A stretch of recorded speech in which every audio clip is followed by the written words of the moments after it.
What are identifiers? Basically unique names को हम identifiers कह रहे होते हैं। कोडिंग के अंदर हम कोई भी वेरिएबल हम डिक्लेयर कर रहे होते हैं, उसका हम नेम डिफाइन करते हैं। लाइक हम सम टाइम क्या कर रहे होते हैं, रॉ कोडिंग कर रहे होते हैं, उसमें किसी वेरिएबल का नाम रख दिया हमने एक्स, किसी का वाई, किसी का जी, इसका नेम रख रहे होते हैं। ये कुछ अच्छी प्रैक्टिस नहीं है, लेकिन ये यूनिक है वेरिएबल्स, बट ये मीनिंगफुल नहीं है। हमने क्या करना होता है, आइडेंटिफायर्स को, वेरिएबल्स को हमने यूनिक रखना होता है और मीनिंगफुल रखना होता है, ताकि यूज़र को अंडरस्टैंड हो कि ये वेरिएबल किस लिए है, किसकी वैल्यू कीप कर रहा है।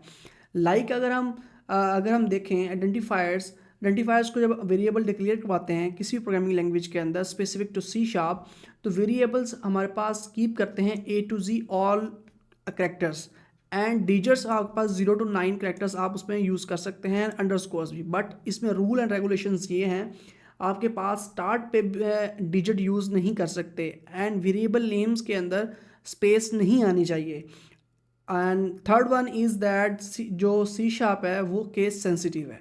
ठीक है, केस सेंसिटिव है। इसके अंदर अब दो वेरिएबल आप लें, एक आइडेंटिफायर लें, एक ये भी आइडेंटिफायर है। अब दोनों में डिफरेंस क्या है? इसमें आई कैप्स में है, मीन कैपिटल लेटर्स में है, और ये इसमें आई क्या है, स्मॉल केस में है। तो दोनों वेरिएबल्स क्या हैं, डिफरेंटली हैंडल होंगे, इसमें डिफरेंट वैल्यू स्टोर होगी, बोथ आर नॉट सेम। ठीक है, सी शार्प केस सेंसिटिव है। एंड अब नेमिंग कन्वेंशन पे आते हैं। अगर वेरिएबल आप इस तरह रखते हैं इंट ए, ये एक अच्छी प्रैक्टिस नहीं है।